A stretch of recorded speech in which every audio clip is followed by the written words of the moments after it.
دوپہر کے کھانے تک بھی وہ تینوں نہیں لوٹے تھے، اس نے اکیلے ہی کھانا کھا لیا تھا۔ شاہدہ نے اسے رات کا کھانا بنانے کے لیے کہا، مگر اس نے شاہدہ کی بات سختی سے مسترد کر دی تھی۔ وہ ان کی نوکرانی نہیں تھی کہ وہ سیر سپاٹے کرتے پھرتے اور وہ ان کے لیے باورچی خانے میں خوار ہوتی رہتی، اور اس کے بعد بھی تعریف وغیرہ کوئی نہیں تھی، الٹا توہین و تضحیک کی کوشش کی جاتی۔ اپنے کمرے میں جا کر وہ کتاب پڑھنے لگی۔ وہ تمام سہ پہر کو لوٹے تھے۔ نیہا اس وقت ڈرائنگ روم میں بیٹھی تھی۔ اشتفیلہ گرنے کے انداز میں صوفے پر بیٹھتی ہوئی بولی، نیہا باجی آج تو بہت تھک گئی ہوں۔ وہ جواب دیے بغیر بیٹھی رہی۔ سبحان ڈرائنگ روم میں رکے بغیر اپنے کمرے کی جانب بڑھ گیا تھا۔ سب سے آخر میں شہباز شاہ اندر داخل ہوا۔ السلام علیکم نیہا بیٹی۔ وعلیکم السلام انکل۔ وہ ہولے سے بولی، دن کیسا گزرا؟ بہت اچھا۔ اس نے خوش دلی سے مسکرانے کی کوشش کی، مگر یہ کوشش زیادہ کامیاب نہیں رہی تھی۔ ہم تو آج بہت دور نکل گئے تھے۔ اشتفیلہ ایک بار پھر اسے سلگانے میں کامیاب رہی تھی۔ نیہا اس کی بات کا جواب دیے بغیر اٹھ کر اپنے کمرے کی جانب بڑھ گئی۔ سبحان غسل خانے میں گھسا ہوا تھا۔ تپائی پر رکھا موبائل فون اٹھا کر وہ لان میں نکل آئی۔ شہباز شاہ نے اس کے چہرے پر چھائی ناراضگی اور بیزاری کے واضح اثرات بھانپ لیے تھے۔ دیکھا جاتا تو خفا ہونا اس کا حق بھی بنتا تھا، مگر اسے منانے کا مطلب اپنا جرم تسلیم کرنا تھا، اور وہ ایسا کوئی ارادہ نہیں رکھتا تھا کہ نیہا بھی برابر کی قصوروار تھی۔ اس کا کیا چلا جاتا اگر وہ ان کے ہمراہ میچ دیکھنے چلی جاتی؟ شہباز شاہ نے زیادہ دیر اس مسئلے پر سر کھپانا مناسب نہیں سمجھا اور ٹی وی سکرین کی جانب متوجہ ہو گیا۔ اشتفیلہ بھی اپنی خوابگاہ کی جانب بڑھ گئی۔ نیہا باجی صبح ہمارا فائنل میچ ہے، آپ دیکھنے چلیں گی؟ اشتفیلہ نے کھانے کی میز پر اس سے دریافت کیا۔ وہ اطمینان سے بولی، شاید میری وہاں ضرورت نہیں ہے۔ آپ ایسا کیوں کہہ رہی ہیں؟ اشتفیلہ کے لہجے میں حیرانی تھی۔ شہباز شاہ کو بھی نیہا کی بات عجیب سی لگی۔ حالانکہ وہ نیہا کی بات کے پس منظر سے اچھی طرح واقف تھا، مگر وہ جان بوجھ کر انجان بنا کھانے کی طرف متوجہ رہا۔ نیہا نے اشتفیلہ کی بات کا جواب دینا ضروری نہیں سمجھا تھا۔ اشتفیلہ نے بھی اسے دوبارہ دعوت دینے کی ضرورت محسوس نہیں کی۔ کھانا کھا کر وہ خاموشی سے کمرے میں آ گئی تھی، جبکہ سبحان اشتفیلہ کے کمرے میں جا کر اسے لیپ ٹاپ پر میچ دکھا کر اگلے دن کے میچ کے بارے میں ضروری ہدایات دینے لگا۔ ویسے اس نکچڑی نے اچھا نہیں کیا، پاپا جان کو اس کا انداز کافی برا لگا ہے۔ میچ دیکھتے ہوئے اشتفیلہ نے اچانک کہا، جب تم اس کی فطرت جانتی ہو پھر انکل کے سامنے اسے دعوت دینے کی کیا ضرورت تھی؟ ہاں غلطی میری ہے، اشتفیلہ نے کھلے دل سے اعتراف کرتے ہوئے کہا۔ اچھا دفع کرو، سبحان اسے لیپ ٹاپ سکرین کی طرف متوجہ کرتے ہوئے بولا، فی الوقت میری باتوں پر توجہ دو، کل کا میچ بہت سخت ہے۔ اور اشتفیلہ سر ہلاتے ہوئے لیپ ٹاپ سکرین کی جانب متوجہ ہوگی۔ ایک میچ دیکھ کر وہ اشتفیلہ کو آرام دینے کا مشورہ دے کر اس کے کمرے سے نکل آیا۔ نیہا صوفے پر لیٹی کوئی کتاب پڑھ رہی تھی۔ دروازہ کنڈی کر کے وہ غسل خانے میں گھس گیا۔ کپڑے بدل کر وہ باہر نکلا اور نیہا کی جانب دیکھے بغیر بولا، تمہیں کم از کم انکل کے سامنے اپنے جذبات پر قابو رکھنا چاہیے تھا۔ کیوں؟ میں ڈرتی تھوڑا ہوں کسی سے۔ اسے بہادری نہیں بغیرتی کہتے ہیں۔ بغیرتی وہ ہوتی ہے جو تم کرے ہو۔ انکل تمہارے باپ سے بھی چند سال بڑا ہوگا، اسے اذیت دینے کو تم کمال سمجھ رہی ہو؟ واہ کیا اخلاق ہے اور کیا تربیت ہے تمہاری۔ میری تربیت تو چلو جو ہے سو ہے، مگر انکل کی غیرت کہاں گئی؟ کیا اسے نظر نہیں آ رہا کہ اس کی بیٹی میرے شوہر کے ساتھ کیا گل چھڑے اڑا رہی ہے؟ تمہارا شوہر؟ زبان ششدر رہ گیا۔ ہاں میرا نام نہاد شوہر، وہ ترکی بترکی بولی۔ ہمارے درمیان جیسا رشتہ بھی ہے، انہیں تو اصل بات معلوم نہیں ہے نا۔ انہیں معلوم ہے یا نہیں تمہیں کیا فرق پڑتا ہے، بلکہ تمہیں تو خوش ہونا چاہیے۔ میں خوش ہوں اور اس بارے میں تم سے کوئی گلہ بھی نہیں ہے، مگر شہباز انکل کا رویہ اور اس کی بیٹی کا چھچورا پن مجھ سے برداشت نہیں ہوتا۔ کیا انہیں یہ سب کرنا زیب دیتا ہے؟ تم مجھ سے نفرت کرتے ہو، ہزار بار کرو، وہ کیوں تمہیں اتنی اہمیت دیتے ہیں؟ کیا اس لیے کہ تم مرد اور اس کی بیٹی کا بوجھ اس کے کندھوں سے اتار سکتے ہو اس لیے؟ شٹ اپ واہیات عورت، وہ اطمینان سے بولی۔ سچ کڑوا ہی ہوتا ہے۔ گھٹیا بہتان تراشی کے بجائے تمہیں اپنے کام سے کام رکھنا چاہیے، اور میں کیا کرتا ہوں اس بارے میں تمہیں فکر مند ہونے کی ضرورت نہیں ہے، سمجھی؟ جب ہم میں شوہر بیوی والی کوئی بات ہی نہیں ہے تو تمہیں میرے افعال پر کیوں تکلیف ہوتی ہے؟ کیا میں تمہارے کسی کام میں مخل ہوا ہوں؟ تو یہ کیا ہے؟ تم میرے رویے ہی پر شوقی ہو کر مجھے سمجھانے کی زحمت فرما رہے تھے نا۔ جب مجھے کوئی اچھا نہیں لگتا تو تمہیں کیا ضرورت ہے مجھے سمجھانے کی؟ تم بھی اپنے کام سے کام رکھو، اور یاد رکھنا مجھے ہر اس آدمی سے خود بخود نفرت ہو جاتی ہے جو تمہارے نزدیک ہوتا ہے۔ دیکھو نیہا، میری بات سمجھنے کی کوشش کرو۔ اشتفیلہ کے ساتھ تمہارا رویہ کیسا ہوتا ہے مجھے اس سے کوئی غرض نہیں، لیکن انکل شہباز کے سامنے تھوڑی احتیاط کر لیا کرو۔ ہم یہاں مہمان ہیں، انہوں نے ہمیں عزت دی ہے۔ ہمارا خیال رکھا ہے، پھر دادا جان کو بھی انکل ہی نے ہمارے بارے میں بتانا ہے۔ اگر وہ تمہاری وجہ سے دادا جان کو الٹا سیدھا سمجھاتے رہیں گے تو دادا جان نے کب اپنی جائیداد اپنے بیٹوں کے نام کرنی ہے؟ میری بلا سے کچھ بھی ہو، مجھ سے منافقت نہیں ہوتی۔ تم مجھے برے لگتے اور اشتفیلا بھی مجھے ایک آنکھ نہیں پاتی۔ انکل شہباز اچھے انسان ہیں، لیکن بیٹی کی محبت میں وہ بھلے برے کی تمیز کھو بیٹھے ہیں، اور یہی سچ ہے۔ اس مرتبہ صبحان اس کی بات کا جواب دیے بغیر بستر پر لیٹ گیا۔ اگلے دن غیر متوقع طور پر نیہا فائنل دیکھنے ان کے ساتھ چل پڑی تھی۔ شہباز شاہ اسے دیکھ کر خوش ہو گیا۔ میچ کافی سخت اور سنسنی خیز تھا۔ اشتفیلا کی کارکردگی بے مثال رہی تھی۔ صبحان کی کوچنگ نے اس کی گیم میں بہت نکھار پیدا کیا تھا۔ پورے میچ کے دوران صبحان مسلسل بے قراری کے عالم میں باسکٹ بال کورٹ کے کنارے گھومتا رہا۔ اختتام پر اشتفیلا کی ٹیم بمشکل 2 پوائنٹ سے جیت پائی تھی۔ ٹرافی وصول کرتے ہوئے اشتفیلا کی خوشی دیدنی تھی۔ صبحان بھی خوشی سے کھلا پڑ رہا تھا۔ جانے کتنے عرصے بعد اشتفیلا کے کالج نے باسکٹ بال کی ٹرافی جیتی تھی۔ ٹیم کے تمام کھلاڑیوں نے صبحان کے ساتھ تصویریں بنوائی تھی۔ اشتفیلا ٹرافی اٹھا کر نیہا کے پاس بھی پہنچ گئی۔ نہ چاہتے ہوئے بھی نیہا کو اس کے ساتھ تصویر کھنچوانی پڑی۔ واپسی پر شہباز شاہ کے کہنے پر صبحان نے ایک مشہور ہوٹل کی طرف گاڑی موڑی تو نیہا کہنے لگی، اگر پہلے مجھے گھر تک چھوڑ دیتے تو بہتر ہوتا۔ کیا مطلب؟ شہباز شاہ ششدر رہ گیا۔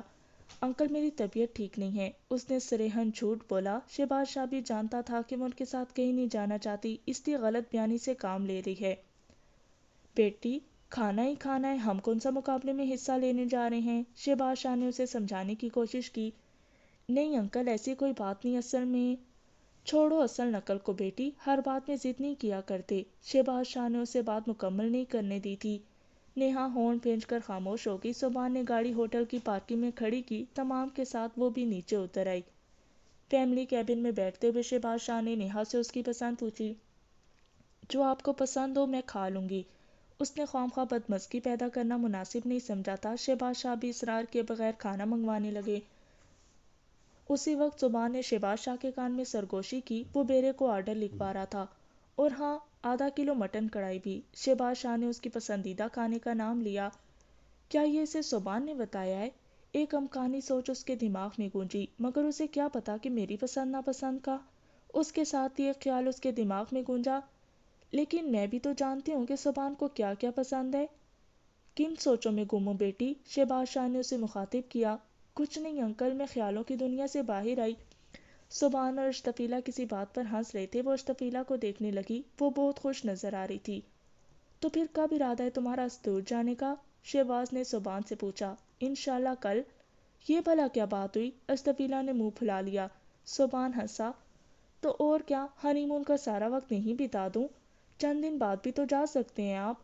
اب اپنے کیسے نہ پھرو، باسکٹ بال کے فائنل تک رکنے کی بات ہوئی تھی۔ میں اپنی تمام سہیلیوں کو کیا جواب دوں گی؟ کل ٹیم کے تمام کھلاڑی آپ کے لیے ایک بہت بڑی دعوت کا اہتمام کر رہی ہیں۔ اب تو یہ ندیدہ ضرور رکے گا، نیہا نے نفرت سے سوچا۔ مگر اس کی سوچ کے برعکس صبحان نے نفی میں سر ہلاتے ہوئے کہا، نہیں، میں اپنے دوست سے وعدہ کر چکا ہوں، اور سکردو سے واپسی پر تمہاری سہیلیوں کی دعوت سے بھی مستفید ہو لیں گے۔ صبحان ٹھیک کہہ رہا بیٹی، شہباز شاہ نے کہا، اور اشتفیلا منہ بنا کر خاموش ہو گئی۔ اسی وقت بیرا ان کے سامنے کھانا چننے لگا۔ بھائی، ماش کی دال مل جائے گی؟ نیہا نے بیرے سے پوچھا۔ جی میڈم۔ ایک پلیٹ ماش کی دال بھی لیتے آؤ۔ نیہا خود پر جبر کرتے ہوئے بولی۔ مٹن کڑھائی کی موجودگی میں ماش کی دال منگوانے کا فیصلہ اس نے صبحان کا اپنے بارے میں لگایا ہوا اندازہ غلط ثابت کرنے کے لیے کیا تھا، اور پھر وہ سارے مرغن کھانوں کو جتے رہے، جبکہ نیہا ماش کی دال زہر مار کرتی رہی۔ وہ بمشکل ایک آدھ روٹی ہی کھا پائی تھی۔ کھانے کے بعد اس نے آئس کریم کے کپ کو بھی ہاتھ نہیں لگایا تھا۔ شہباز شاہ اس کی کیفیات سے جانتے بوجھتے انجان بنا رہا۔ باجی، آپ آئس کریم کیوں نہیں لے رہی؟ اشتفیلا سے چپ نہیں رہا گیا۔ ویسے ہی دل نہیں کر رہا، اس نے جان چھڑائی۔ استور کتنے دن گزارنے ہیں؟ شہباز شاہ صبحان کو مخاطب ہوا۔ 1-2 دن، اس کے بعد سکردو جائیں گے۔ پاپا، میں بھی ساتھ چلی جاؤں؟ اشتفیلا درخواست گزار ہوئی۔ اس کی بات سن کر نیہا سر سے پاؤں تک جل گئی تھی۔ اس نے جان چھڑانے کے لیے وہ صبحان کے ساتھ آگے جانے پر آمادہ ہوئی تھی، اور وہ ان کے ساتھ جانے پر تیار بیٹھی تھی۔ بالکل بھی نہیں، شہباز شاہ نے نفی میں سر ہلایا۔ میاں بیوی کو خلوت کی بھی ضرورت ہوتی ہے۔ اب کیا تم ہر وقت ان کے حساب پر سوار ہوگی؟ یہاں بھی تمہاری گیم کی وجہ سے ان غریبوں کو سیر کا موقع نہیں مل سکا۔ ایسی کوئی بات نہیں انکل، آپ خواہ اشتی کو الزام نہ دیں۔ صوبان نے جلدی سے اس کی طرفداری کی، جبکہ نیہا نے شہباز شاہ کی بات پر سکھ کا سانس لیا تھا۔ آپ بے شک صوبی اور نیہا باجی سے پوچھ لیں، اشتفیلہ بازید رہی۔ کوئی ضرورت نہیں، شہباز شاہ اپنی بات پر قائم تھا۔ ٹھیک ہے پاپا، نہیں جاتی، اشتفیلہ نے منہ بناتے ہوئے غصیلے لہجے میں کہا۔ اچھا تم خفا نہ ہو، ہم 2-3 دن میں واپس آ جائیں گے، پھر یہاں اکٹھے گھومیں گے۔ اب خوش؟ صوبان نے اسے پریشان دیکھ کر تسلی دی۔ ہاں، اس کی لاڈلی دکھی جو ہے، نیہا نے جل کر سوچا لیکن منہ سے کچھ نہ بولی۔ پکی بات ہے نا؟ اشتفیلہ نے معصومیت بھرے لہجے میں پوچھا۔ اسے یوں لگ رہا تھا جیسے سچ مچ اس کا بڑا بھائی کہیں جا رہا ہو۔ صوبان مسکرایا۔ بالکل پکی۔ شہباز شاہ نے بیرے کو بل لانے کا اشارہ کیا۔ جو ہی بیرا بل لایا، صوبان اسے مخاطب ہوا۔ بھائی، یہ مٹن کڑھائی بھی پیک کر دینا۔ جی سر، کہہ کر وہ میز سے سالن اٹھانے لگا۔ پر کس لیے؟ شہباز شاہ نے حیرت سے پوچھا۔ انکل، یہ سالن کسی نے چکھا بھی نہیں ہے، بجائے اس کے کہ ہوٹل والے یہ ضائع کر دے، میرا خیال ہے میں رات کو کھا لوں گا۔ ٹھیک ہے، شہباز شاہ نے پسندیدگی کے انداز میں سر ہلا کر جیب سے پیسے نکال کر پلیٹ میں رکھنے لگا۔ بیرے نے شاپر میں پیک سالن صوبان کے حوالے کیا اور وہ ہوٹل سے باہر نکل آئے۔ بیٹی، اگر پسند کرو تو کہیں سیر سپاٹے کو چلتے ہیں، شہباز شاہ نیہا کو مخاطب ہوا۔ وہ روکھے لہجے میں بولی، نہیں انکل، اگر آپ لوگوں نے جانا ہے تو مجھے گھر اتار کر چلے جانا۔ شہباز شاہ ہونٹ بھینج کر رہ گیا۔ نیہا کو راضی کرنے کی اس کی ساری کوششیں بیکار گئی تھیں۔ پاپا، کیوں نہ آج میں اپنی ٹیم کے کھلاڑیوں کو ڈنر پر بلا لوں؟ صوبی بھی کل چلا جائے گا، تو چلو ہم مل بیٹھ کر تھوڑی گپ شپ کر لیں گے۔ اشتفیلہ پیچھے مڑ کر اپنے والد کو مخاطب ہوئی۔ ضرور بیٹی، شہباز شاہ نے خوش دلی سے جواب دیا۔ اب مزہ آئے گا۔ اشتفیلہ خوش ہو کر چہکی۔ اس کے انداز پر صوبان اور شہباز شاہ کی بے ساختہ مسکرا پڑے۔ گھر میں داخل ہوتے ہی شہباز شاہ اور نیہا اپنے اپنے کمرے کی طرف بڑھ گئے، جبکہ صوبان گاڑی گیراج میں کھڑی کرنے لگا۔ اشتفیلہ بھی اس کے ہمراہ بیٹھی رہی۔ گاڑی روک کر وہ پیک شدہ سالن اٹھانے لگا۔ اشتفیلہ پوچھنے لگی، یہ اس نک چڑھی کے لیے پیک کرایا ہے نا؟ اس نے مسکرا کر پوچھا۔ تمہیں کیسے پتا چلا؟ پتہ چل ہی جاتا ہے، اشتفیلہ نے منہ بنایا۔ ویسے کیا ضرورت تھی اس کے نخرے اٹھانے کی؟ اسے نخرہ اٹھانا کہتے ہیں۔ اور کیا؟ اسے کسی منع تو نہیں کیا تھا ہوٹل میں، میرے لیے دال لے آؤ؟ اشتفیلہ نے منہ بگاڑ کر نیہا کی نقل اتاری اور زبان کہکا لگا کر ہنس پڑا۔ اچھا ایک کام کرتے ہیں، جب یہ کھانے لگے گی تو میں تمہیں بلا لوں گا، تم دل کی بھڑاس نکال لینا۔ زبان کو شرارت سوچی۔ اس سے کیا ہوگا، کھانا ہی تو کھا رہی ہوگی۔ اشتفیلہ مایوسی سے بولی۔ تم پریشان کیوں ہو رہی ہو؟ وہ ہنسی۔ کچھ نہیں، یوں ہی، کہہ کر وہ اپنی خوابگاہ کی طرف بڑھ گئی۔ شاہدہ، زبان ملازمہ کو آواز دیتا ہوا باورچی خانے کی طرف بڑھ گیا۔ جی صاحب جی، وہ باورچی خانے میں ہی تھی۔ زبان کی آواز پر چراغ کے جن کی طرح باہر نکل آئی۔ یہ سالن گرم کر کے میرے کمرے میں لے آؤ، 3-4 تازہ روٹیاں بھی ڈال لینا۔ زبان نے پیک کیا ہوا سالن اس کی جانب بڑھایا۔ ابھی لائی صاحب جی۔ سالن پکڑ کر وہ دوبارہ باورچی خانے کی طرف مڑ گئی، جبکہ زبان اپنے کمرے میں داخل ہوا۔ نیہا بیڈ پر لیٹی ہوئی تھی، وہ غسل خانے کی طرف بڑھ گیا۔ تازہ دم ہو کر باہر نکلا تو شاہدہ کھانے کی ٹرے کے ساتھ اندر داخل ہو رہی تھی۔ صوفے کے سامنے پڑی سینٹر ٹیبل پر کھانے کی ٹرے رکھ کر اس نے زبان سے پوچھا، کوئی اور چیز چاہیے ہو صاحب جی؟ نہیں، اگر ضرورت ہوئی تو آواز دے دوں گا۔ زبان نے نفی میں سر ہلایا اور وہ باہر نکل گئی۔ کھانا کھا لو، زبان اسے مخاطب ہوا۔ میں؟ وہ ششدر ہی تو رہ گئی تھی۔ ہاں، تمہارے لیے ہی تو لایا تھا، زبان اطمینان سے بولا۔ یقیناً تم انکل سے خفا تھی، اس لیے ہوٹل میں نہیں کھایا۔ تو تمہیں اس سے کیا؟ اس کے حلق میں کڑوا گولا پھنس گیا تھا، اسے لگا جیسے کوئی بہت اپنا اسے کھانے کے لیے بلا رہا ہو۔ زیادہ تکرار کی ضرورت نہیں، اب اٹھ جاؤ، خواہ کی ضد اچھی نہیں ہوتی۔ اسے کافی بھوک محسوس ہو رہی تھی۔ ایک لمحہ سوچنے کے بعد وہ صوفے کی طرف بڑھی۔ زبان صوفے سے اٹھ کر بیڈ پر بیٹھ گیا اور تکیے کے نیچے پڑی کتاب اٹھا کر دیکھنے لگا۔ وہ نہیں چاہتا تھا کہ اس کے متوجہ ہونے کی وجہ سے وہ بے چینی محسوس کرے۔ وہ 3 روٹیاں کھا گئی تھی۔ وہ دل ہی دل میں زبان کی شکر گزار تھی، مگر یہ تشکر دل ہی میں چھپا رہا، زبان تک رسائی نہیں کر سکا۔ تو جانے کے بارے میں کیا سوچا ہے؟ اس کے کھانے سے فارغ ہوتے ہی زبان نے پوچھا۔ تو یہ رشوت ساتھ لے جانے کے لیے تھی۔ نیہا نے تلخی سے سوچا اور زبان سے کہا، سوچنے کے لیے ہے ہی کیا؟ میرا مطلب ہے اگر یہیں گلگت میں رہنا چاہو تو کوئی بہانہ خود گھڑ لینا کہ اس کام میں تم ماہر ہو۔ تم سے تو کچھ کم ہی ہوں گی، اس نے جواب دیا۔ البتہ یہاں رہنا میں ضرور پسند کروں گی اگر تم اپنی چچوری اشتفیلا کو ساتھ لے جاؤ تو۔ سبحان نے بے ساختہ کہا۔ اشتی کو؟ لیکن انکل کب مانے گا؟ یہاں تو اسے کوئی اعتراض نہیں کہ وہ تمہارے گلے لگے، تم اس کے بوسے سے لو۔ بیوی کی موجودگی میں اس کے شوہر کے ساتھ گاڑی میں فرنٹ سیٹ پر بیٹھے، رات کو آئس کریم کھانے اور دن کو سیر سپاٹے کے لیے ساتھ لے جاؤ، اسے باسکٹ بال سکھانے کی خاطر اپنے سارے کام پس پش ڈال دو، اس کے ساتھ مل کر اپنی بیوی کی توہین و تضحیق کرو، وغیرہ وغیرہ۔ بکواس اچھی کر لیتی ہو، یہ بکواس ہے، ان تمام باتوں میں کوئی ایک جھوٹ ثابت کر دو۔ تم میری بیوی کب سے ہو گئی؟ اس بارے میں تمہیں پہلے بھی بتا چکی ہوں کہ یہ بات میں لوگوں کے سمجھنے کے حساب سے کہہ رہی ہوں، ان کی نظر میں تو میں تمہاری بیوی ہوں نا، حقیقت میں چاہے میں تم پر تھوکنا بھی پسند نہ کروں۔ ٹھیک ہے، میں اشتی کو ساتھ لے جانے کی کوشش کرتا ہوں۔ صبح نے لاعقل بحث سے جان چھڑاتے ہوئے لیٹ گیا۔ شکریہ۔ نیہا نے بھی بحث جاری رکھنے پر اصرار نہیں کیا، مگر نامعلوم کیوں صبح کی بات پر اس کے دل میں ہلکی سی اداسی در آئی تھی۔ ذہن بٹانے کے لیے وہ ماں کو کال کرنے لگی۔ عصر کے وقت اشتفیلا دستک دے کر کمرے میں گھس آئی۔ صبح غسل خانے میں تھا۔ باجی صوبی کہاں ہے؟ نہار آئے، مختصراً کہتے ہوئے وہ ہاتھ میں پکڑے کتاب کی طرف متوجہ ہو گئی۔ چلو نا باجی، لان میں میز کرسیاں وغیرہ لگانے کے لیے میری مدد کرو۔ کیسی کرسیاں؟ نیہا نے بظاہر حیرانی سے پوچھا، حالانکہ اسے اشتفیلا کا اپنے والد سے استفسار یاد تھا۔ آج میں اپنی ٹیم کی تمام کھلاڑیوں کو پارٹی دے رہی ہوں نا۔ تو ملازم نہیں ہے کیا؟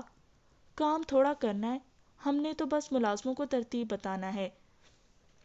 اشتفیلا نے وضاحت کی۔ اپنے صوبی کو ساتھ لے جانا، تیکھے لہجے میں کہہ کر اس نے اپنی نظریں کتاب کے صفحات پر گاڑ دیں۔ اس کی تلخ بات پر غصہ ہونے کے بجائے اشتفیلا کے ہونٹوں پر معنی خیز مسکراہٹ نمودار ہوئی اور وہ چہکتے ہوئے بولی، بہت اچھا مشورہ دیا ہے باجی۔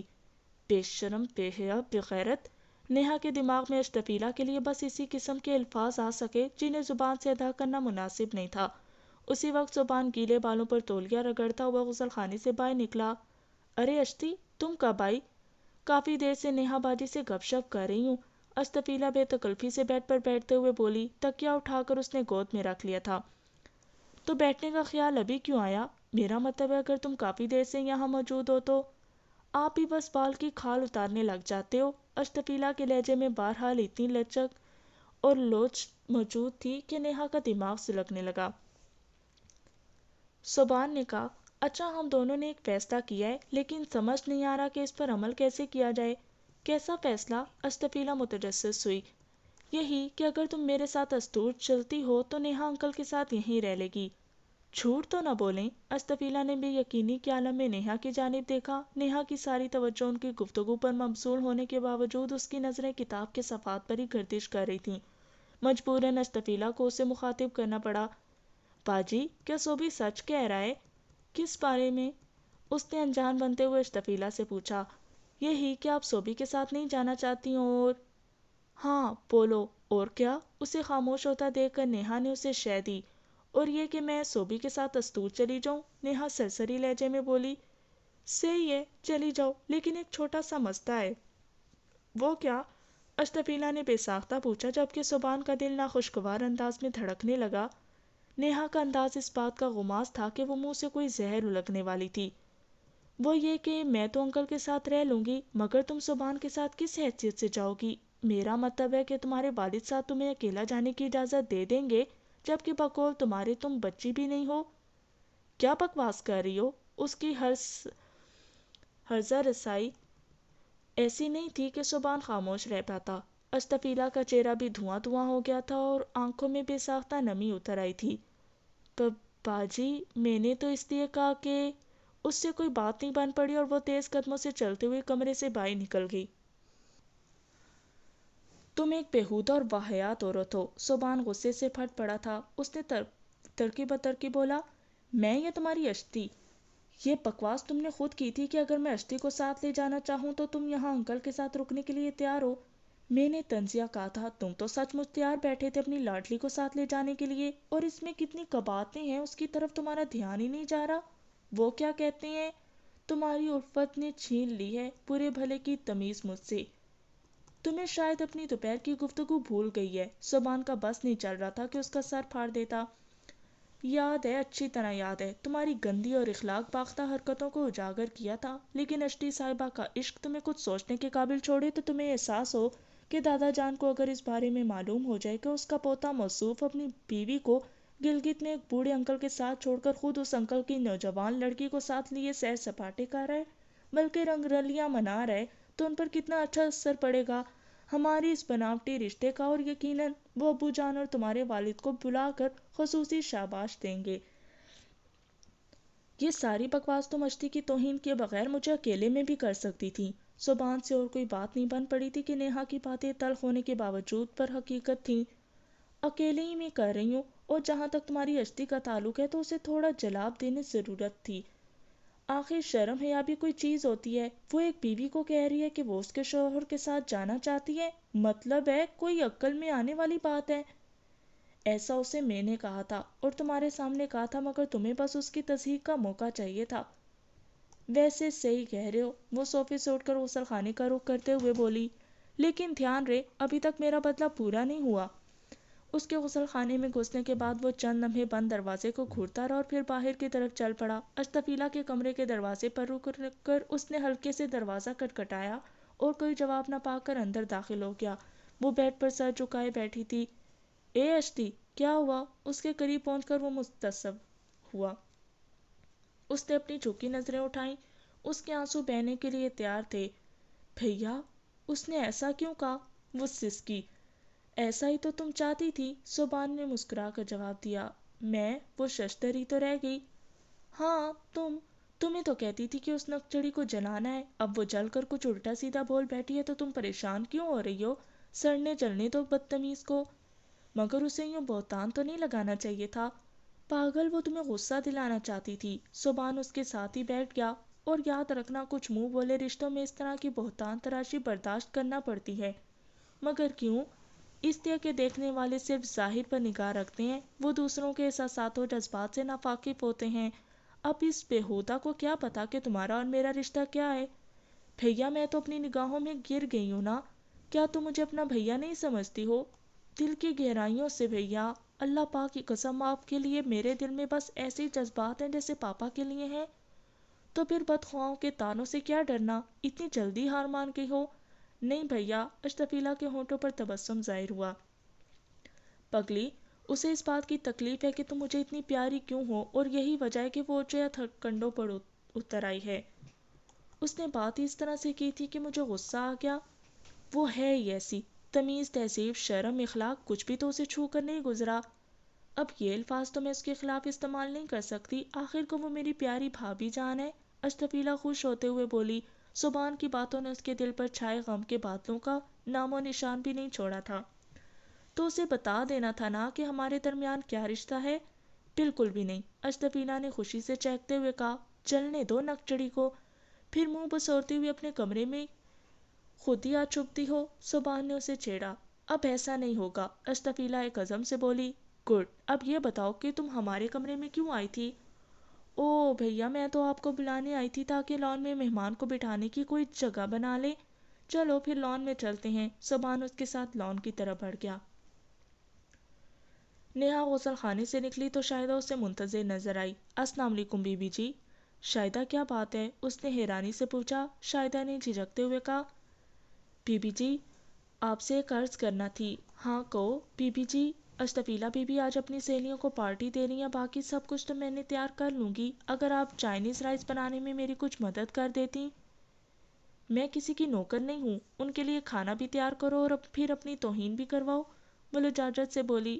اشتفیلا بی بی اور صبان بابو تو لان میں مصروف ہیں، انہیں کیا پتہ چلے گا، آپ کا تھوڑا سا وقت میری عزت بنا دے گا۔ ایک لمحہ سوچ کر وہ بولی، اچھا تم چلو میں آتی ہوں۔ اس کے فسادی ذہن میں ایک اچھوتا خیال آیا۔ شکریہ بی بی، اللہ پاک آپ کو سکھی رکھے، اللہ پاک آپ کو پیارا سا بیٹا دے۔ شاہدہ اسے دعائیں دیتی کمرے سے نکل گئی۔ پیارے سے بیٹے کی باتیں نیہا کے لبوں پر مسکراہٹ بکھیرتی تھی۔ بے وقوف، زیر لب بڑبڑا کر وہ گیلے بال سکھانے لگی۔ بال کنگھی کر کے وہ باورچی خانے کی طرف بڑھ گئی، لیکن جانے سے پہلے کھڑکی کا پردہ ہٹا کر اس نے ایک نظر ان دونوں پر ڈالنا ضروری سمجھا تھا۔ وہ دونوں صوفہ سیٹ اور ٹیبل وغیرہ ترتیب سے لگوا رہے تھے۔ شاہدہ بے چینی سے اس کی منتظر تھا۔ اچھا ایسا ہے کہ سب کچھ میں تیار کر لوں گی، تم بس میرا ہاتھ بٹاتی رہو۔ سچ بی بی جی؟ شاہدہ کی خوشی دیدنی تھی۔ ہاں، اور آج چائنیز رائس کے بجائے بریانی بنائیں گے۔ ٹھیک ہے بی بی جی، شاہدہ نے اس بات میں سر ہلایا۔ ایک بات اور۔ وہ کیا؟ یوں تو اشرفیلا اور صبان کو پتہ چل جائے گا کہ کھانا میں نے تیار کیا، لیکن اگر پتہ نہ چلے تو تم نے خود بتا دینا ہے، لیکن بالکل اس وقت جب کھانا شروع ہونے والا ہو۔ مگر آپ نے تو… اس بات کو چھوڑو، ابھی جو کہا ہے اس پر دھیان دو۔ نیہا نے اسے بات مکمل نہیں کرنے دی تھی۔ ٹھیک ہے بی بی جی، شاہدہ نے اس بات میں سر ہلا دیا۔ شام کی اذان تک وہ اپنا کام نپٹا چکے تھے۔ میرا خیال ہے اب نہا دھو کر تیار ہو جانا چاہیے، استفیلا نے کہا۔ میں تو تیار ہوں اور چلا نماز کے لیے، تم اپنی تیاری کرو، اسے کہہ کر صبان مسجد کی جانب چل پڑا۔ واپسی پر وہ اپنے کمرے کی جانب بڑھ گیا، کیونکہ وہ جانتا تھا کہ استفیلا نے تیار ہو کر اسے ڈھونڈتے ہوئے وہیں پہنچنا تھا، اور وہ نہیں چاہتا تھا کہ ایک بار پھر اس کی نیہا کے ساتھ کوئی گڑبڑ ہو جائے۔ نیہا کمرے میں موجود نہیں تھی۔ وہ بیگ میں اپنا سامان ڈالنے لگا کہ نیہا سے اس کی توقع عبث تھی۔ اچانک دروازہ کھول کر استفیلا اندر داخل ہوئی۔ بھیا چلو نا، مہمان آنا شروع ہو گئے ہیں۔ ہاں چلو، میں تیار ہوں۔ وہ اپنا کام چھوڑ کر اس کے ساتھ چل پڑا۔ نیہا لان میں بھی موجود نہیں تھی، البتہ شہباز شاہ استفیلا کی دو سہیلیوں کے ساتھ بیٹھا ہوا تھا۔ وہ دونوں بھی ان کے ساتھ جا کر بیٹھ گئے۔ مہمانوں کی آمد جاری رہی۔ 10-12 لڑکیاں اس کی باسکٹ بال کی ٹیم کھلاڑی تھیں اور 2-3 اس کی قریبی دوست تھیں۔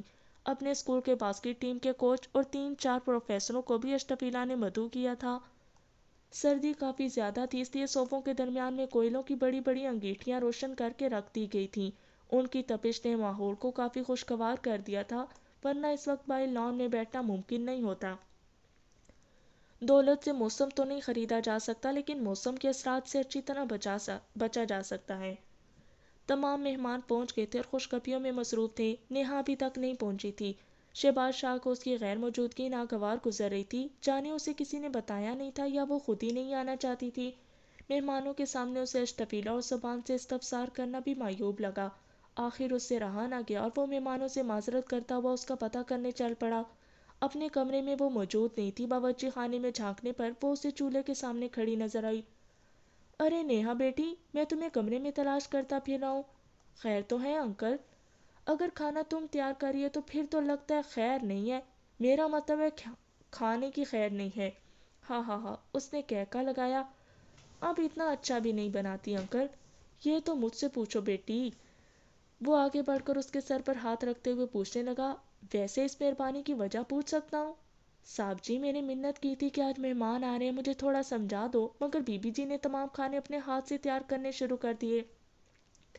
تمہارا بھی شکریہ کہ تمہاری منت کی وجہ سے ہمیں نیہا بیٹی کے ہاتھ کے بنے کھانے نصیب ہو گئے۔ یقین مانو میرے منہ سے اب تک اس دن والا ذائقہ نہیں گیا۔ آج کچھ زیادہ تعریف نہیں ہو رہی انکل؟ اس نے شوخی سے پوچھا۔ صاحب جی بالکل ٹھیک کہہ رہے ہیں بی بی جی، شاہدہ نے لقمہ دیتے ہوئے کہا۔ آپ کے ہاتھ میں اللہ پاک نے ذائقہ ہی بہت دیا ہے۔ اچھا اب کتنی دیر ہے؟ میری تو اشتہا ہی بڑھ گئی ہے۔ شہباز شاہ نے پیٹ پر ہاتھ پھیرا۔ بس تیار ہے انکل۔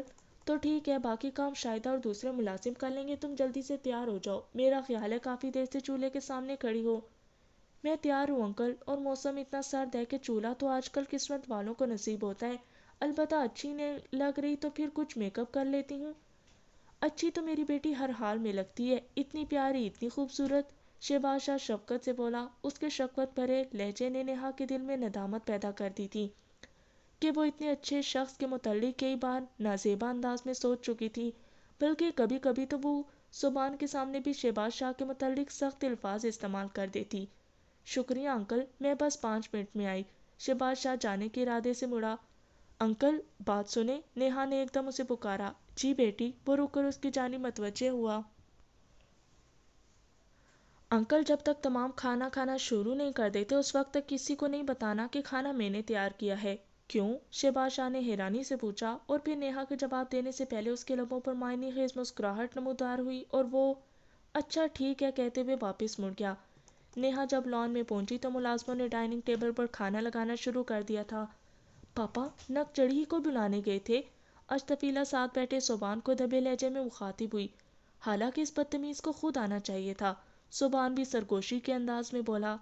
اشتفیلا، اس کے دائیں جانب بیٹھی امبرین نے اسے کونی سے ٹوکا دیا۔ جی؟ اشتفیلا اس کی جانب متوجہ ہوئی۔ یہ ہیروئن کون ہے؟ اس نے نیہا کی جانب اشارہ کیا جو السلام علیکم کو کہہ کر شہباز شاہ کے ساتھ بیٹھ گئی تھی۔ صوبی بھیا کی بیوی ہے، نیہا نام ہے، کل فائنل میچ دیکھنے بھی آئی تھی۔ اچھا، یہ ہے آپ کی منہ بولی بھابھی۔ امرین نے معنی خیز انداز میں سر ہلایا۔ میں بھی کہوں تمہارا بھیا ہمیں کیوں گھاس نہیں ڈالتا؟ اس کی بات پر اشتفیلہ کہکا لگا کر ہنس پڑی۔ خود امرین نے بھی اس کا ساتھ دیا تھا۔ اشتفیلہ نے شرارتی لہجے میں پوچھا، اگر صوبی بھیا کی بیوی بدصورت ہوتی تو پھر تمہیں کیا فائدہ ہوتا؟ پھر میں اس کی دوسری بیوی بننے پر تیار ہو جاتی، مگر اب اس ہیروئن کی موجودگی میں تو میری دال نہیں گلنے والی، بلکہ پوری ٹیم میں کوئی ایسی لڑکی نہیں ہے جو اتنی خوبصورت ہو۔ اب ایسی بھی حور پری نہیں ہے۔ اشتفیلہ نے منہ بنایا۔ بناتی رہو منہ، مجھے تو شک ہے تم نے نیہا کو دیکھنے کے بعد ہی صوبی کی بہن بننے کا فیصلہ کیا ہوگا۔ میں تمہارا سر پھاڑ دوں گی، اشتفیلہ نے دانت پیستے ہوئے کہا۔ صوبی بھیا کے بارے میں ایسی بات مذاق میں بھی نہیں سن سکتی۔ صوبی میرا بھائی تھا، ہے اور رہے گا، اور یہ بات بھی تم اچھی طرح جانتی ہو کہ مجھے کسی محبوب سے زیادہ بھائی کی حاجت اور تمنا تھی۔ پھاڑ میں جاؤ، امرین جلے کٹے انداز میں کہہ کر اپنے ساتھ بیٹھی شمائلہ کی طرف متوجہ ہوگی۔ نیہا نے سرسری انداز میں تمام پر نگاہ ڈالی۔ اشتفیلہ خوشگوار موڈ میں سبحان کے ساتھ گپ شپ کر رہی تھی۔ منا لیا ہوگا اس نے اپنی لاڈلی کو، اس نے جلتے ہوئے سوچا۔ شاید وہ مزید بھی انہیں کے بارے میں دماغ کھپاتی رہتی کہ اس کے دائیں پہلو میں بیٹھی ایک خاتون پروفیسر نے اسے مخاطب کر کے اپنی جانب متوجہ کر لیا۔ بیٹی، آپ کا تعارف؟ میں لاہور سے انکل شہباز کے گھر مہمان آئی ہوئی ہوں، میرا نام نیہا ہے۔ سبحان بھی تو لاہور ہی سے آیا ہے نا؟ پروفیسر کا انداز تصدیق چاہنے والا تھا۔ جی، اسبات میں سر ہلاتے ہوئے اس نے گویا کونین کی گولی چباتے ہوئے کہا۔ شوہر ہے میرا۔ بڑی جلدی شادی کی ہے، کیا تعلیم کا سلسلہ ادھورا چھوڑ دیا ہے؟ نہیں میڈم، ابھی 2 ماہ پہلے لاسٹ سیمسٹر کا امتحان دیا ہے۔ لگتا تو نہیں ہے کہ آپ نے اتنی کم عمری میں ماسٹر کر لیا ہے؟ اور پھر ہنستے ہوئے کہنے لگی، یا شاید گلگت کی عورتوں کی طرح تم بھی عمر چور ہو؟ کچھ ایسا ہی ہے، نیہا نے بھی جوابی مسکراہٹ اس کی جانب اچھالی۔ اسی وقت شاہدہ نے آ کر شہباز شاہ کو کھانا لگنے کی اطلاع دینے لگی۔ چلیں جی، کھانا لگ گیا ہے۔ شہباز شاہ نے کھڑے ہو کر تمام کو کھانے کی میز کی طرف چلنے کی دعوت دی۔ تمام اٹھ کر میز کی جانب بڑھ گئے۔ 3-4 میزوں کو اکٹھا جوڑ کر اس پر آسمانی رنگ کا کپڑا بچھا دیا گیا اور چاروں طرف اسی رنگ کے پھولدار کپڑے کی جھولر لگا کر تینوں میزوں کو ایک بڑی میز کی شکل دے دی گئی تھی۔ کھانے کی میز کے چاروں جانب بھی انگیٹھیاں جلا کر رکھ دی گئی تھیں۔ لان میں روشنی کا انتظام اس طرح کیا گیا تھا کہ رات کو بھی دن کا سماں لگ رہا تھا۔ کھانے کی میز لوازمات سے بھری ہوئی تھی۔ شہباز شاہ کے بسم اللہ کرو کہنے پر سب اپنے اپنے پسندیدہ پکوان کی جانب متوجہ ہو گئے۔ سبحان بریانی کی ٹرے اٹھا کر اپنی پلیٹ بھرنے لگا۔ اشتفیلہ بھی اس کے ساتھ ہی بیٹھی تھی۔ اپنی پلیٹ بھر کر اس نے اشتفیلہ کی جانب ٹرے بڑھا دی۔ سبحان کی طرح وہ بھی چاولوں سے بنے پکوانوں کی دلدادہ تھی۔ نیہا کنکھیوں سے ان دونوں کی جانب متوجہ تھی۔ جو ہی دونوں نے کھانا شروع کیا وہ ساتھ بیٹھے شہباز شاہ کو دبے لہجے میں بولی، انکل اب بتا دیں۔ شہباز شاہ نے اسبات میں سر ہلاتے ہوئے بآواز بلند کہا، خواتین و حضرات، کھانا کھاتے ہوئے خوشگپیوں میں مشغول تمام افراد اپنی بات چیت روکتے ہوئے اس کی جانب متوجہ ہو گئے۔ شاید یہ سن کر آپ کو حیرانی ہوگی کہ آج کھانے کی میز پر موجود تمام پکوان میری پیاری بیٹی نیہا کے ہاتھ کے بنے ہوئے ہیں۔ واہ، زبردست، عمدہ، لاجواب۔ حاضرین کے منہ سے ملی جلی تحسین آمیز آوازیں برآمد ہوئیں۔ سبحان نے بڑی مشکل سے منہ میں موجود نوالا نکلا۔ اس کے ساتھ بیٹھی اشتفیلہ نے آہستہ سے کہا، بھیا؟ وہ بدبخت تمام کہہ پایا۔ تمام لوگ دوبارہ خوشگپیوں میں مشغول ہو گئے تھے۔ اب کیا کیا جائے؟ اشتفیلہ نے رو دینے والے انداز میں پوچھا۔ اب کر بھی کیا سکتے ہیں؟ وہ بے بسی سے ہنسا۔ جو ہونا تھا وہ تو ہو چکا۔ اب اس اچھی بریانی کو چھوڑ کر خود کو بھوکا رکھنا کہاں کی عقل مندی ہے؟ اور یہ بھی سوچو کہ ہمارے کھانا چھوڑ دینے پر تمہاری سہیلیاں اور استاد کیا سوچیں گی؟ صحیح کہہ رہے ہو بھیا۔ وہ دوبارہ اپنی پلیٹ کی طرف متوجہ ہو گئی۔ شہباز شاہ کے اعلان کے بعد نیہا براہ راست ان کی جانب متوجہ ہو گئی۔ سبحان نے بھی اس کی چیلنج کرتی نگاہوں کو محسوس کر لیا تھا، مگر وہ انجان بنا کھانے کی طرف متوجہ رہا۔ مکار، فتوری، فسادی، کون نئی تجاویز سوچتی ہیں؟ وہ ناگواری سے سوچتا رہا۔ اب میری جانب یوں نگراں ہے جیسے میں ننگا بیٹھا ہوں۔ وہ خود کلامی کے انداز میں بڑبڑایا۔ جی بھیا، مجھے کچھ کہا؟ اشتفیلہ اس کی بڑبڑاہٹ سن کر مستفسر ہوئی۔ وہ پھیکی مسکراہٹ سے بولا، نہیں، خود کو کوس رہا ہوں۔ دفع کرو بھیا، یہ کوئی اتنا بڑا مسئلہ نہیں ہے، استفیلا نے اسے تسلی دی۔ ہاں، وہ گہرا سانس لے کر رہ گیا تھا۔ کھانے کے بعد وہ صوفوں پر آ بیٹھے تھے۔ شاہدہ انہیں گرم قہوہ پیش کرنے لگی۔ تمام کھلے دل سے کھانے کی تعریف کر رہے تھے۔ بہت عرصے بعد اتنا اچھا کھانے کو ملا۔ خاتون پروفیسر نے نیہا کا دایاں ہاتھ اپنے دونوں ہاتھوں سے پکڑتے ہوئے کہا۔ وہ جواباً بولی، شکریہ میڈم۔ تہمینہ، میرا نام تہمینہ اسلام ہے۔ ہماری بیٹی کے ہاتھ میں جادو ہے، شہباز شاہ فخریہ لہجے میں بولا۔ اشرفیلا اور سبحان البتہ خاموش تھے۔ امبرین نے اشرفیلا کے کان میں سرگوشی کرتے ہوئے کہا، یک نشد دو شد، محترمہ شکل و صورت میں ہی بے مثال نہیں، اس جیسا کھانا بنانا بھی کسی کسی کو آتا ہے۔ تمہارے پاس اس کے علاوہ کوئی موضوع نہیں ہے بات کرنے کو؟ اشرفیلا نے جلے کٹے انداز میں جواب دیا۔ تمہیں اس کے ذکر سے کیوں تکلیف ہو رہی ہے؟ امبرین کے لہجے میں حیرانی تھی۔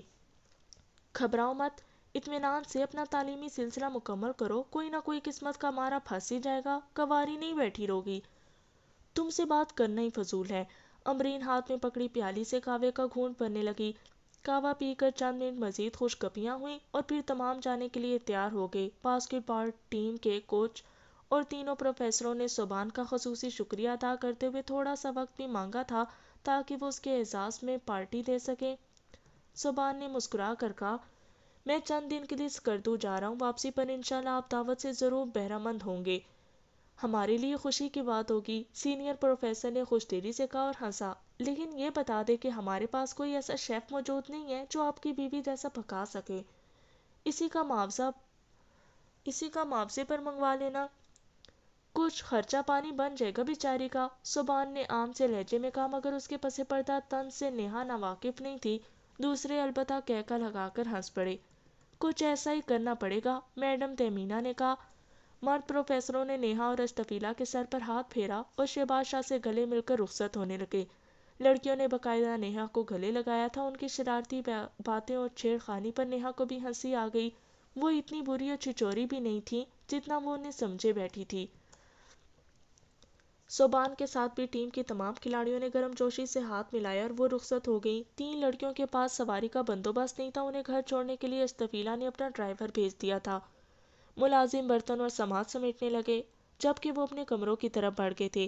کمرے میں پڑا صوفہ سیٹ ملازموں نے لان میں نکال کر رکھا تھا۔ مجبوراً صبحان بیڈ پر بیٹھ کر اپنے جوتے اتارنے لگا۔ اس کے جوتے اتارنے تک نیہا خاموش کھڑی رہی۔ چپل پہن کر صبحان غسل خانے کی طرف بڑھ گیا کہ اس نے ابھی تک نماز نہیں پڑھی تھی۔ اس کے بیڈ سے اٹھتے ہی نیہا نے جلدی سے الماری سے رات کے پہننے والے کپڑے نکالے اور صبحان کے باہر نکلنے سے پہلے اپنا لباس بدلی کر کے بیڈ پر لیٹ گئی۔ نماز کی طرف اس کا ہاتھ ذرا تنگ ہی تھا، خاص کر سردیوں میں۔ صبحان البتہ باقاعدگی سے نماز پڑھتا تھا۔ صبحان کے نماز پڑھنے تک ملازم ان کے کمرے میں صوفہ رکھ گئے تھے۔ کپڑے بدل کر اس نے بیڈ سے گرم کمبل تکیا اٹھایا اور صوفے پر آ کر لیٹ گیا۔ کھانا کیسا بنا تھا؟ نیہا جو اس کے فارغ ہونے کا انتظار کر رہی تھی اس کے لیٹتے ہی شروع ہو گئی۔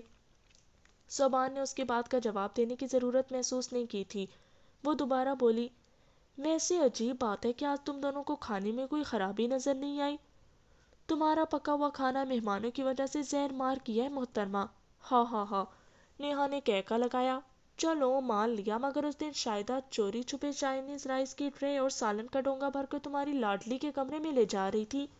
اس نے شاید خود وہاں بیٹھ کر کھایا ہوگا، اور تمہیں تو یہ بات معلوم ہی ہوگی کہ اس وقت تم اپنی لاڈلی کے ساتھ اس کے کمرے میں ہی تھے۔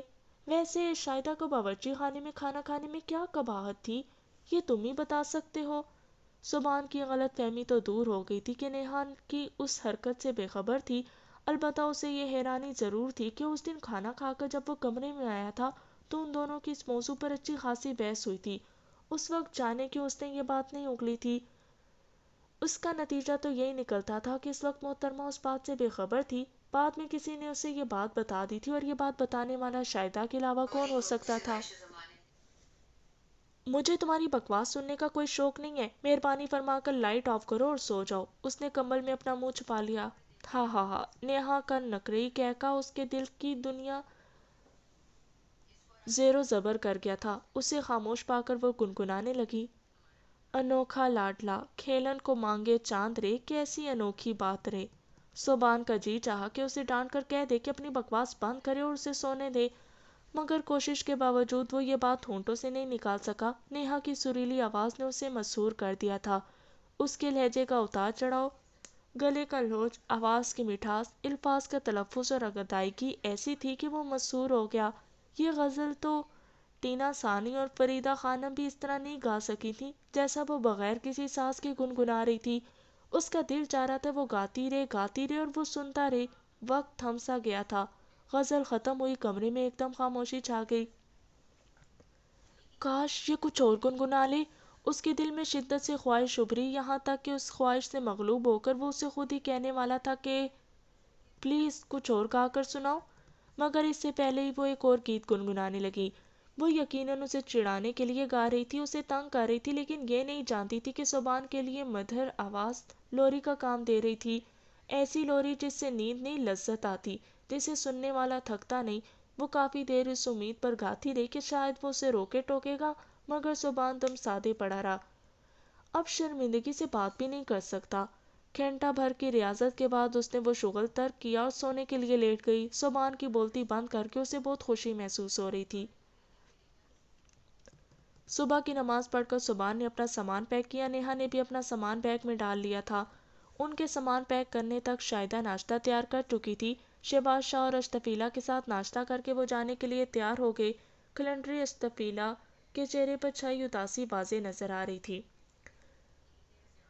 نیہا کے ڈرائنگ روم سے نکلتے ہی صبان نے اپنا ہاتھ اس کے سر پر رکھتے ہوئے کہا، چند دن کی تو بات ہے گڑیا، تم یوں ہی اداس ہو رہی ہو۔ وہ ہولے سے بولی، کوئی مرضی سے تو اداس نہیں ہوتا نا بھیا۔ بیٹا تم اسے چھوڑو، یہ ہے ہی پاگل۔ شہباز شاہ نے اسے صبان کو تسلی دی۔ انکل سنا کرتا تھا کہ بہنیں ایسی ہوتی ہیں، اب دیکھ بھی لیا۔ ہاں اب ایسی ہی باتیں کرو تاکہ یہ بھانپا شروع کر دے۔ شہباز شاہ نے اسے شفقت بھرے انداز میں ڈانٹا۔ ویسے انکل جب میں لاہور چلا جاؤں گا تو میری چھوٹی سی نک چڑھی بہن کیا کرے گی؟ نک چڑھی ہوگی آپ کی بیوی، اشتفیلہ تیز لہجے میں بولی، اور وہ دونوں کہکا لگا کر ہنس پڑے۔ نیہا نے باہر کھڑے ہو کر انتظار کرنے کے بجائے گاڑی میں بیٹھنا پسند کیا تھا۔ شہباز شاہ نے کھڑکی کے شیشے سے ہاتھ اندر کر کے اس کے سر پر ہاتھ رکھا۔ بیٹی اپنا بہت سا خیال رکھنا، نیہا جواباً بولی۔ انکل دعاؤں میں یاد رکھیے گا۔ اللہ پاک تم دونوں کی جوڑی سلامت رکھے، آمین، کہہ کر شہباز شاہ صبان سے بغل گیر ہو گیا۔ اشتفیلہ بھی بے ساختہ صبان سے لپٹ گئی تھی۔ صبان نے اس کی پیٹھ تھپ تھپا کر اس کے ماتھے پر بوسہ دیا اور اپنی جگہ پر بیٹھ گیا۔ اشتفیلہ کو الوداع کرتے ہوئے خود اس کی طبیعت بوجھل ہو گئی تھی۔ خدا حافظ باجی۔ اشتفیلہ نے نیہا کی طرف اپنا ہاتھ بڑھایا جو اس نے بددلی سے تھام لیا تھا۔ صبان نے گاڑی سٹارٹ کر کے آگے بڑھا دی۔ شہباز شاہ اور اشتفیلہ وہیں کھڑے ہاتھ ہلاتے رہے۔ چوکیدار ان کی گاڑی میں بیٹھتے ہی گیٹ کھول چکا تھا۔ صبان نے سب سے پہلے بینک کا رخ کیا اور اے ٹی ایم مشین سے رقم نکلوا کر جیب میں ڈالی اور وہاں سے مارکیٹ جا کر عبدالقدیر اور اس کے بچوں کے لیے تحائف خریدنے لگا۔ عبدالقدیر سے گپ شپ کرتے ہوئے وہ باتوں باتوں میں اس کے بچوں کی تعداد اور عمریں پوچھ چکا تھا۔ اس نے گھنٹہ بھر خریداری میں لگا دیا۔ اس دوران نیہا نے گاڑی سے اترنے کی زحمت نہیں کی تھی۔ وہ وہیں خوف زدہ انداز میں اس کا انتظار کرتی رہی۔ واپس گاڑی میں آ کر بیٹھتے ہوئے وہ نیہا کو مخاطب ہوا، میں نے یہاں سے استور اپنے دوست کے پاس جانا ہے، وہاں سے اسکردو جاؤں گا۔ اگر تم میرے ساتھ جانے میں کوئی قباحت محسوس کر رہی ہو تو میں تمہیں بس اڈے پر اتار دیتا ہوں۔ یہاں سے اسکردو کے لیے ویگنیں چلتی ہیں۔ اسکردو اچھا علاقہ ہے، وہاں تم شنگریلیا کسی اور اچھے ہوٹل میں رہائش پذیر ہو کر انجوائے کر سکتی ہو۔ جتنی رقم چاہیے ہو میں دے دوں گا، لاہور جا کر واپس کر دینا۔ نیہا نے پوچھا، استور کے لیے بھی تو یہاں سے ویگن ملتی ہوگی؟ ہاں، صبان کچھ نہ سمجھنے والے انداز میں بولا۔ تو بس تم ویگن میں استور چلے جاؤ، یہ گاڑی میرے حوالے کر دو، میں شنگریلا ہوٹل میں جناب کی منتظر رہوں گی۔ یہ میری ذاتی گاڑی ہے، صبان نے غصے بھرے لہجے میں کہا۔ گھر سے چلتے وقت یہ بات کرنا تھی نا تاکہ دادا جان تمہاری طبیعت صاف کرتے۔ میں تمہارے بھلے کا ہی کہہ رہا ہوں، کیونکہ جب تک ہم دونوں اکٹھے ہوتے ہیں ایک دوسرے کے لیے بوجھ بنے رہتے ہیں، علیحدہ علیحدہ شاید اس خوبصورت علاقے سے اچھی طرح لطف اندوز ہو سکے۔ بہانہ بازی کی ضرورت نہیں، اصل بات بتاؤ۔ اصل بات؟ صبان نے حیرانی سے پوچھا۔ میں سمجھا نہیں۔ تمہاری لاڈلی کو آئینہ دکھایا ہے نا، اب تم اس کا بدلہ لینا چاہ رہے ہو کہ میں ویگنوں میں خوار ہوتی پھروں، اور جہاں تک تعلق ہے تمہارے ساتھ رہتے ہوئے کوفت محسوس کرنے کا، تو وہ تم میری وجہ سے بھی محسوس کرتے ہو، اور تمہارا تو پتہ نہیں، مجھے البتہ دشمن کو اذیت میں مبتلا دیکھ کر بہت خوشی محسوس ہوتی ہے۔ بدگمان گھٹیا عورت، غصے سے بڑبڑاتے ہوئے صبح نے گاڑی آگے بڑھا دی۔ سردی کی شدت میں اضافہ ہو گیا تھا، لیکن ہیٹر نے جلد ہی گاڑی کے اندرونی ماحول خوشگوار حرارت میں بدل دیا تھا۔ دونوں ایک بار پھر خاموش ہو کر اپنی اپنی سوچوں میں گم ہو گئے تھے۔ نیہا اتنی بے وقوف نہیں تھی کہ اس انجان علاقے میں زبان سے علیحدہ ہو جاتی۔ ایک بار ایبٹ آباد میں وہ یہ غلطی کر چکی تھی، نتیجے میں اسے جس شرمندگی کا سامنا کرنا پڑا تھا، اب تک وہ اس بات کو یاد کر کے کام چاہتی تھی۔ صوبان جیسا بھی تھا، اتنا اعتماد اسے صوبان پر ضرور تھا کہ وہ اس کے ساتھ کوئی غلط حرکت نہیں کر سکتا۔ اسے صوبان اور ارم کی چھپ کر سنی ہوئی گفتگو بھی اچھی طرح ازبر تھی۔ ارم کی نیہا کو قتل کرنے کی تجویز پر وہ جس طرح سیخپا ہوا تھا، وہ نیہا کو بھولا نہیں تھا۔ گلگت جگلوٹ روڈ پر بہت اچھی حالت میں تھا۔ سامنے سے رخ موڑ کر وہ کھڑکی سے باہر دیکھنے لگی۔ باہر گزرنے والے خوبصورت مناظر کو دیکھ کر دل ہی دل میں پچھتانے لگی کہ اس نے شہباز شاہ کے گھر میں بند کمرے کے اندر اپنے دن ہی ضائع کیے۔ سڑک کے بائیں جانب بہتا دریا جہاں حد درجہ خوفناک تھا، وہاں اس کی ایک اپنی کشش بھی تھی۔ اس علاقے کے بارے میں کچھ بھی نہیں جانتی تھی۔ صوبان البتہ 2-3 بار وہاں آ چکا تھا اور اس علاقے کے بارے میں کافی کچھ معلومات رکھتا تھا۔ اس سے اپنے پہلے سفر میں ایک پیشہ ور گائیڈ کی اس علاقے کے بارے میں بتائی ہوئی تفصیل اب تک ازبر تھی۔ ہر دفعہ اس علاقے میں آتے ہوئے وہ اپنے دوستوں کے سامنے وہ گفتگو ضرور دہراتا تھا۔ اس مرتبہ ایک آفت کی پرکالا اس کے متھے لگی تھی، جس کے سامنے اگر وہ اس علاقے کی معلومات بگاڑنے کی کوشش کرتا تو یقیناً وہ اسے میرا دماغ نہ چاٹو کہہ کر چپ کرا دیتی۔ وہ اپنے ذہن میں اس گائیڈ کی باتوں کا تذکرہ تازہ کرنے لگا۔ اس نے کہا تھا، گلگت بلتستان بکھری ہوئی خوبصورت وادیوں کا مجموعہ ہے، بالکل یوں جیسے مختلف رنگ کے خوبصورت اور دلکش پھول لے کر ایک گلدستہ بنا دیا جائے۔ کریم آباد، بھنڈر، نلتر، شندور، گلگت، گلمت، شگر، سکردو، خپلو، کھرمنگ، نیاٹ، بٹوگا، استور وغیرہ۔ قدرت کی ان حسین وادیوں کا سیر ایسا پائیدار ہے کہ ایک مرتبہ یہاں آنے والا بار بار آنے پر مجبور ہو جاتا ہے۔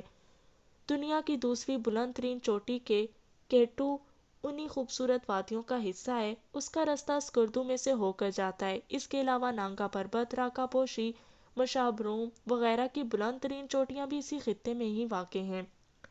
وادی استور نانگا پربت کے دامن میں واقع ہے۔ استور ایک نہایت حسین اور دل فریب وادی ہے۔